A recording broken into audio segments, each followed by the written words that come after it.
So we obviously talk a lot about immigration and undocumented workers and what to do about this situation in the United States. And I feel like it's missing one very important thing, and that's the actual people that we are talking about here. For example, there was a woman that was 9 months pregnant and an American citizen that was grabbed by ICE and detained for a few hours before she was released. And Republicans justify this by saying there is a crisis and a national emergency and we need to deal with this immediately. But there's not. The reality is that undocumented workers commit crimes at about a quarter of rate of the American public.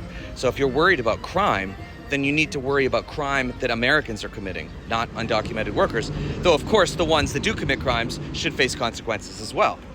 And this week on the Find Out podcast, we talked with Deja Fox, who is running in Arizona's 7th to be the replacement for Rahul Grijalva, who passed away a couple months ago. And she's 25 and talks a lot about immigration on it, which I think you should check it out. And one of the stories that she tells that's so powerful is that when she was 16, her mother was in the throes of a serious addiction, and basically she was left on her own. And you know who took her in? 2 Mexican immigrants who didn't even speak English. These people had no extra to give, and yet they gave to her and kept her out of a foster care situation, which probably would have screwed her up for eternity.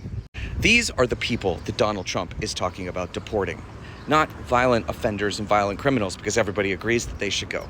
But people like that, people who are your neighbors, your friends, your family, some of them you probably don't even know are undocumented, and we're seeing these situations all the time where people are being basically disappeared overnight with no notice. ICE agents wear masks, they don't identify themselves. It's crazy.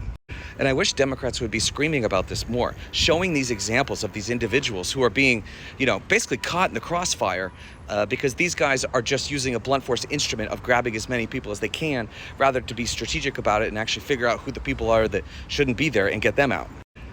Not to mention, if they actually were to remove all undocumented workers, all of our restaurants would close, our construction sites would dry up. There would be a lot of people who rely on undocumented workers to clean their homes. All that stuff all would be gone. And our groceries would explode through the roof in cost, because a lot of these people are farm workers doing jobs that no other Americans want to do. But this is where I think Democrats need to be finding examples of this. Show how wonderful and kind most undocumented workers are, and how they are just like every other American citizen. This can't be that hard.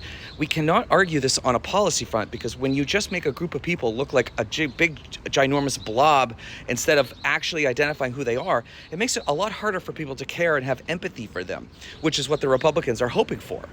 So Democrats, we need to stand up.